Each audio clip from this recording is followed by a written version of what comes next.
Hello bachcho, let's read this question. So this question says, in an isolated system, that is a system with no external forces, total momentum of the interacting particle is conserved. It follows option A Newton's first law, option B Newton's second law, option C Newton's third law, option D both B and सी।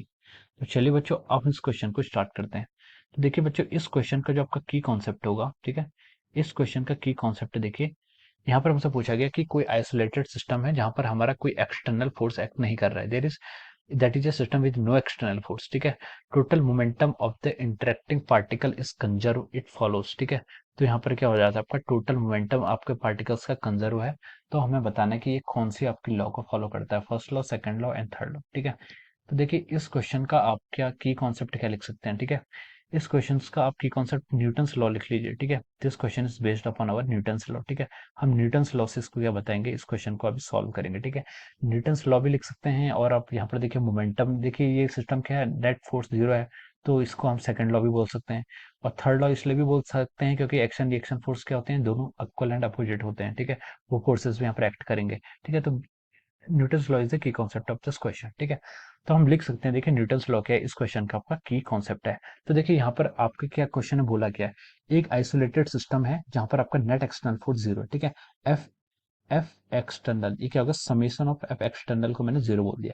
इसका मतलब है कि आपके बहुत सारे अगर external forces कितने भी हो सकते हैं, वो कितना हो गया, जीरो हो गया, ठीक है। नेट एक्सटर्नल फोर्सेस यानी कि बाहर से कोई फोर्सेस नहीं लग रहा है। तो जो आपका सिस्टम होगा, ठीक है, सिस्टम पे अगर आप देखिए आपका फोर्स क्या होता है, अगर आपका F external is equal to zero on any system, तो हम यहाँ से क्या बोल सकते हैं, डीपी बाई डी टी, यानी कि rate of change of momentum, वो भी आपका जीरो को इक्वल होगा। और यहाँ से हम बोल सकते हैं मोमेंटम क्या हो जाएगा, आपका कांस्टेंट हो जाएगा, ठीक है। मोमेंटम कांस्टेंट हो गया तो इसका मतलब है कि ये आपके न्यूटन सेकंड लॉ को फॉलो कर रहा है। मोमेंटम सेकंड कांस्टेंट हो गया तो इसका मतलब क्या है, ये आपका न्यूटन्स के सेकंड लॉ पर बेस्ड है, ठीक है। अब देखिए ये आपका यहाँ से स्टेटमेंट आ गया। और एफ एक्सटर्नल जीरो है, एफ एक्सटर्नल के आपका यहाँ पर से जीरो आ रहा है, यानी कि उसके अंदर जो इंटरनल फोर्सेस होंगे, ठीक है, उसके कारण भी देखिए ये ऑब्जेक्ट क्या, देखिए यहाँ पर हम इसको ऐसे समझ सकते हैं कि यहाँ पर हमसे बोला कि देखिए सेकंड लॉ तो हमने यहाँ पर प्रूव कर दिया कि इसका मोमेंटम क्या कांस्टेंट है, ठीक है। अगर मान लीजिए हम एक एग्जांपल लेते हैं, ठीक है, we take an example of the, एक बुलेट का एग्जांपल लेते हैं, जैसे हमने क्या किया, एक गन ली, ठीक है, दिस इज अवर गन, ठीक है, ये हमारे क्या एक गन है, जिससे हमने क्या किया, एक बुलेट को क्या किया, फायर किया, ठीक है। एक बुलेट को हमने इससे फायर किया, ठीक है, दिस इज अवर गन। और यहाँ पर आपकी क्या एक बुलेट है, ठीक है, ये आपकी बुलेट है, ठीक है। और एक इस, ये आपकी देखिए बुलेट मूव कर रही है, और एक स्टेज आप ऐसे ले लीजिए, मान लीजिए ये आपकी गन है, ठीक है। मैं इसको दो केसेस से बता रहा हूँ, ठीक है, इससे आपके थोड़ा इजी समझ में आ जाएगा, ठीक है। ये आपकी क्या, देखिए यहाँ पर ये भी आपकी क्या एक गन है, ठीक है, ये आपकी वही गन है, ठीक है, बस एक टाइम का अलग अलग सिनेरियो होगा, ठीक है। दिस इज अ गन, ठीक है। देखिए ये आपकी बुलेट इसके अंदर है अभी, ठीक है। तो देखिए ये आपका इनिशियल स्टेज है, ठीक है। This is our initial stage, initial stage में यहाँ पर लिख लेता हूँ इनिशियली, ठीक है। इनिशियल यानी कि time T is equal to zero पर, ठीक है, किसी time T is equal to zero पर। और ये आपकी क्या फाइनल स्टेज हो जाती है, ठीक है। फाइनल स्टेज यानी कि किसी टाइम टी पर, ठीक है, किसी टाइम टी पर ये आपका T is equal to zero initial है, और किसी टाइम टी पर ये आपकी क्या हो जाएगी, फाइनल स्टेज हो जाएगी, ठीक है। तो देखिए अभी इस बुलेट क्या है, इसके अंदर होगी कहीं पर, ठीक है, बुलेट यहाँ पर इसके अंदर कहीं भी होगी, ठीक है, और यहाँ पर बुलेट क्या है, मूव कर रही है, ठीक है। तो देखिए इनिशियली जब किसी पर्सन के हाथ पर एक बुलेट है, ठीक है, इनिशियली किसी पर्सन के हाथ पर बुलेट है, अगर बुलेट हमारे हाथ पे है, तो अभी देखिए कोई यहाँ पर फोर्स नहीं लग रहा है, एक्सटर्नल फोर्सेस तो देखिए दोनों कंडीशन में ही जीरो है। उसने क्वेश्चन में मेंशन किया in an isolated system. Isolated system का मतलब होता है जहां पर आपका नेट एक्सटर्नल फोर्स जीरो होता है, उसे हम क्या बोलते हैं, आइसोलेटेड सिस्टम बोलते हैं, ठीक है। ये आपके देखिए दो केसेस हो जाएंगे। अब हम यहाँ पर इसको हम देखिए वन बोल रहा हूं मैं, और इसको मैं बोल रहा हूँ टू, ठीक है। इन दोनों को मैं यहाँ पर कंसिडर करूंगा, ठीक है, इनिशियल और फाइनल। अब देखिए इनिशियली आपकी बुलेट क्या है, रेस्ट पर है, इनिशियल आपकी बुलेट रेस्ट पर है, तो हम बोल सकते हैं इसकी वेलोसिटी जीरो होगी। वेलोसिटी जीरो होगी तो इसका मतलब क्या होगा, इसका मोमेंटम भी कितना होगा, जीरो होगा। वेलोसिटी जीरो, तो यहां से हम बोल सकते हैं कि इसका मोमेंटम भी कितना होगा, जीरो होगा, ठीक है। अब देखिए सेकंड केस पे क्या होगी, ये बुलेट आपकी इस डायरेक्शन में मूव करे, bullet is moving in the forward direction, तो इसके पास कुछ वेलोसिटी होगी, मान लीजिए ये आपने वी बोल दिया, ठीक है, प्लस वी बोल दीजिए, प्लस वी इसकी वेलोसिटी होगी, ठीक है। और ये आपकी जो बुलेट है, ठीक है, देखिए आपकी जो थर्ड लॉ थी, थर्ड लॉ क्या बोलती थी, न्यूटन्स की जो थर्ड लॉ थी वो ये बोलती थी कि for every action there is an equal and opposite reaction, ठीक है। फिगर सेकंड पे आइए, ठीक है। देखिए ये बुलेट क्या करेगी, इस गन से आप जैसे ही बुलेट को फायर करेंगे तो बुलेट क्या करेगी, फॉरवर्ड डायरेक्शन में मूव करती है। फॉरवर्ड डायरेक्शन में मूव क्यों करती है, क्योंकि इसको एनर्जी जनरेट होती है। एनर्जी कौन जनरेट करता है, गन एक एनर्जी जनरेट करती है, और वो टोटल एनर्जी इस बुलेट को दे देती है in the form of its kinetic energy, ठीक है। इसकी काइनेटिक एनर्जी की फॉर्म में इसको सारी एनर्जी दे देती है, ठीक है। तो जो बुलेट होता है, बुलेट का जो आपका मोमेंटम होगा या फिर जो बुलेट पर फोर्स लगेगा, वो क्या लगता है, बिल्कुल राइट डायरेक्शन में लगता है, बिल्कुल फॉरवर्ड डायरेक्शन में लगता है। और इस फोर्स को हम क्या बोल देते हैं, आपका this is a force of action, ठीक है। इसे हम एक्शन का फोर्स बोल देते हैं। तो जब बुलेट क्या थी, इनिशियली रेस्ट पर थी, और उसने एकदम से इतनी ज्यादा, इतनी ट्रेमेंडस वेलोसिटी यहाँ पर अटेन कर ली है। ये वेलोसिटी आपकी लगभग लगभग 500 600 700 मीटर पर सेकंड के ऑर्डर की होती है, ठीक है। ये वेलोसिटी इतनी हाई होती है आपकी, ठीक है। तो देखिए इन जनरल वैल्यू बता रहा हूँ मैं, ठीक है। तो इस बुलेट ने इतनी ज्यादा वेलोसिटी एकदम से आपकी गेन कर ली है, ठीक है।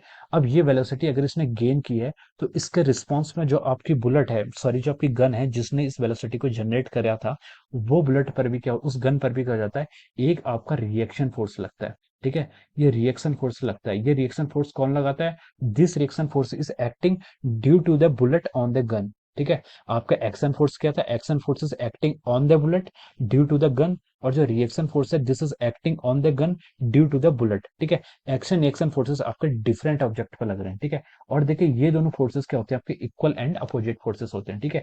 यानी कि कोई पर्सन अगर इस गन को लेकर खड़ा है, तो वो भी क्या करता है, रिकॉइल पीछे की डायरेक्शन में क्या करता है, बैकवर्ड डायरेक्शन में रिकॉइल को फील करता है, ठीक है। तो हम बोल सकते हैं कि जो यहाँ पर भी हो क्या, आपका न्यूटन थर्ड लॉ का ऐसे हम यूज कर रहे हैं, ठीक है। एक्शन और रिएक्शन के फोर्स आ रहे हैं, तो हम बोल सकते हैं कि यहाँ पर आपका देखिए न्यूटन थर्ड लॉ तो आपकी यहाँ पर यूज हो रही है, ठीक है।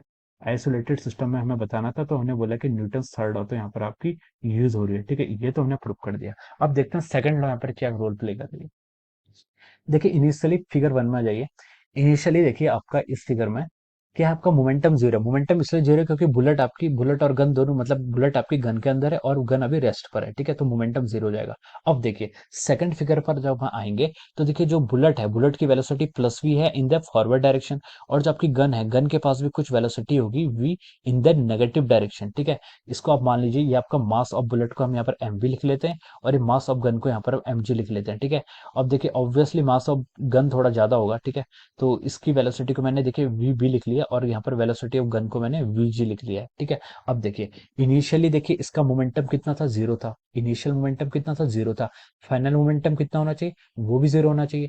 फाइनल मोमेंटम क्यों जीरो होना चाहिए, देखिए इस स्टेटमेंट से आइए, एक्सटर्नल फोर्स आपका जीरो था, एक्सटर्नल फोर्स जीरो है, तो मोमेंटम आपका क्या होना चाहिए, कांस्टेंट रहना चाहिए। कांस्टेंट आपका जीरो रहेगा। तो हमारे गन प्लस बुलेट क्या है, पूरा सिस्टम है, ठीक है। इस पर आपका एक्सटर्नल फोर्स कोई नहीं लग रहा है, तो इसका नेट मोमेंटम भी क्या होना जाना चाहिए, जीरो हो जाना चाहिए, ठीक है। तो नेट मोमेंटम जीरो होगा, इसके लिए हम बोल सकते हैं देखिए M V V B, this is the, देखिए इनिशियल मोमेंटम कितना था, जीरो था।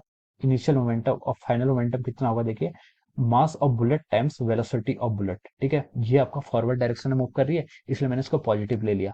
और देखिए mass of bullet, sorry mass of gun और velocity of gun, velocity of gun के नेगेटिव डायरेक्शन में, इसलिए मैंने यहाँ पर नेगेटिव डायरेक्शन में ये ले लिया, ठीक है। तो देखिए अब इन दोनों का जो पी एफ आना चाहिए, ये भी आपका जीरे के इक्वल आने चाहिए। This is from the law of conservation of momentum.